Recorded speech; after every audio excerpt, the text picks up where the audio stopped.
What's up guys, Curtis here and welcome to a brand new video. Today we're going to be looking at a team of players that you maybe didn't know have changed nationalities over the past 5, 6, 7 years, any time in that period. The majority of these guys represented one team at youth level and a different team at senior level, but also some switched even after representing the club at senior level. So we have 12 players to look through in this first episode. If this is something you guys are keen to see more of, I've got loads of videos, ideas like this in planner. Let me know down below if you'd like to see more. I'm really keen to see the actual sentiment on videos like this because I definitely can bring a few back. I have a little bit of time, evenings and weekends, to get some of these done. Let me know what you think in the comments down below. And also, let me know if there's any players that I missed. Really keen to hear in the comments if there are players you know that have changed nationality that I didn't include in this first 11. Now, first up, we have Mario Fernandes. Mario Fernandes is a player that was born in Brazil. He even played a friendly versus Japan for the Brazilian senior team. However, after playing for CSKA Moscow for a number of years, he gained Russian citizenship and decided to switch nationalities. Russia notably have brought in quite a few Brazilian players in the past. And this was something they did ahead of the World Cup to try and bring a few extra nationals in. Players that had been playing in the nation for a few years were granted citizenship and had the chance to play for the national team. Mario Fernandes made the jump. This was his old card, but he now, as of FIFA 22, plays for Russia and has played for the national team a few times.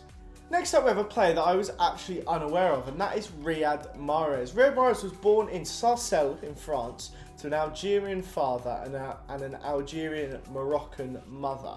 So he could have played for Morocco, Algeria or France. He elected to play for Algeria. That's where he's made himself at home, and what a player he's been for Algeria. You know, he's played at many African Cup of Nations. He's had some amazing success with the team in terms of his involvement in the squad. But I just can't help but think, imagine if he was in that French squad, would he have got game time? I don't know, but it would have been interesting. They love a mercurial player, especially a tricky winger. Could he have been that, that extra piece that France maybe needed to win more than just the World Cup? I mean, as if the World Cup's not quite enough. Anyway, we're going to move on to our next player now, and that is Denzel Dumfries. Now, Denzel Dumfries is a pretty fun one.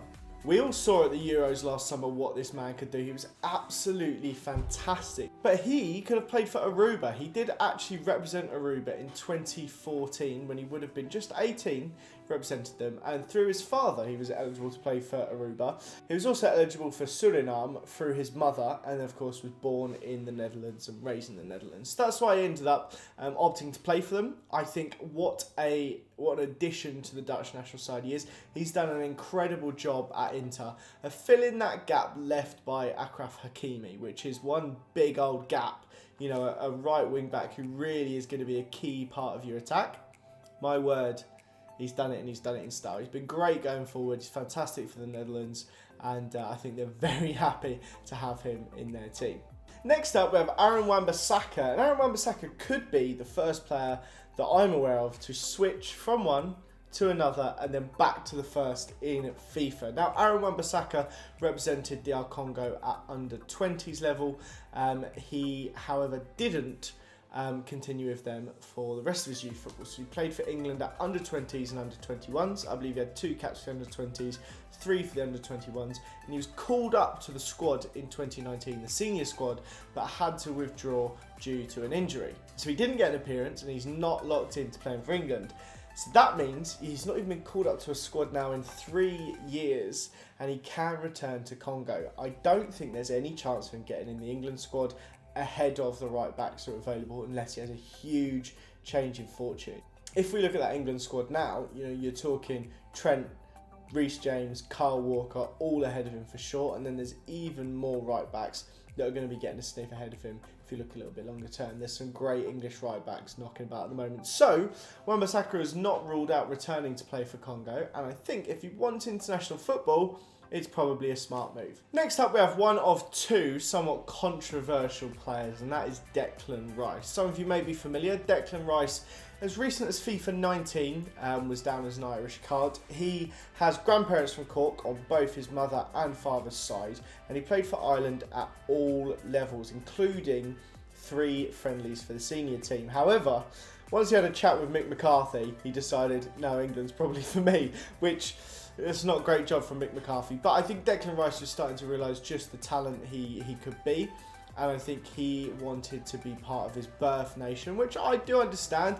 I do think it's poor form to go and play for another club, for another nationality at youth level, just for the sake of getting the experience, when you're just going to ditch them once they've invested that time and money in you. However, I, as an Englishman, completely understand the decision. I would want to represent my nation, especially, you know, if they're guaranteed to qualify for more tournaments than you would expect Ireland to. Obviously, you never know what the future holds. He's now obviously a mainstay in the England squad, but that is very similar to our next player. And that is, of course, Jack Grealish. Now, you have to go a little bit further back to find Jack Grealish's last FIFA card. However, he represented Ireland at under 17, under 18 and under 21 levels, before then representing England at under 21 levels and making the switch. And that's where he stayed for his senior football. He was born in Birmingham. He's very much a Brummie, but he has maternal and paternal grandfathers and a paternal grandmother from Ireland. So very, very Irish grandparents that moved to England. And, you know, that's where he's grown up. So again, you can understand the switch, but you can also understand a lot of frustration and ire from the Irish fans. Next up, we have one that I really surprisingly didn't know about, and he had a Team of the Year card at this nation, and that's Hakim Ziyech. So Hakim Ziyech has actually had a really interesting international time. Now, he was born in the Netherlands. He played 2 friendlies for the Dutch, but he ended up moving on to Morocco because of parental lineage. He, however, has had some interesting times. He's had a really good spell for Morocco for a long time, but then didn't get called up to the African Cup of Nations by, I believe, Bosnian manager managing the Moroccan national side. And they had an argument. It's something along the lines of not trusting his professionalism, calling him out for suspected lies, things like that, of Ziyech. And following the lack of call-up, he actually retired from international duty in the second week of February after the African Cup of Nations had finished. So Ziyech isn't going to be playing any international football, and I'm telling you, I think he would have been a huge addition to that Dutch squad. I think we've got a lot of game time there, and it feels like a really surprising miss. Time will tell if he really settles into this Chelsea squad. He's had a good bit of form in the last 6 weeks or so. If he'll continue, that would be interesting to see. But also be interesting to see if he returns to Morocco once the current manager does indeed move on. Next up, we have Otavio, and I think this is the first one where they have different nationalities on the same game that we're currently on FIFA 22. So Otavio, just for your reference, originally was born in Brazil. He played for the Brazil under-20s, but didn't get any game time for the Brazil senior men's team. He got Portuguese citizenship in March of 2021 and elected to play for Portugal, and he's since gone on to make a few appearances for Portugal and is starting to make his way into their squad. A really nice one. I like this. He's really ingrained himself in the Portuguese culture. Fair play to him. And he's, you know, it's a choice of nations, Portugal and Brazil. It's pretty darn good. Next up, we have Che Adams, and he of course is down as Scottish now, but just last season he was down as English on FIFA. Now, Che Adams actually played for England under-20s. He was born in Leicester, but he has a father from Antigua and a maternal grandmother from Scotland. So he's eligible to play for both of those nations as well as England. Opted to play for Scotland. He's started to make his way into the team a little bit more solidly now. He's getting more and more appearances, and his current form in the English Premier League right now is second to none. So he's actually got the most goal involvements in the last 6 games for Southampton. Now there is a stat for you guys. Didn't think you were getting that today. So going to be interesting to see. I think, you know, if you have the choice between the two and you're not going to represent England, he probably isn't going to get in the England squad. It's not far to go for your games. It's going to be a lot easier to travel to than Antigua every international break. And I think he's probably going to have a good time there. Next up, we have one of my favourites in this episode, and that is, of course, Ben Brereton Diaz, also formerly known as Ben Brereton until this summer just gone. Ben Brereton Diaz is fantastic. Born in Stoke-on-Trent with a Chilean mother. Her accent is phenomenal if you ever hear it. She's got loads of thick Stoke tones coming through. mixing with a Chilean accent. It's just incredible. But for those of you that don't know, BRERETON DIAZ, of course, having a Chilean mother, is eligible to play for Chile and was discovered through Football Manager. One of the Blackburn researchers did his due diligence, found out that was the case, and set on Football Manager that he was eligible to play for them. Now, the funniest thing is, he didn't score a lot of goals last season. Now, Ben's last 2 seasons, I've got the stats here, Ben's last 2 seasons with Blackburn before this season, he got 1 in 15 and 7 in 40 last season, so he wasn't prolific by any stretch. He got this call up to the Chilean squad, went and had an amazing time playing at the Copa America.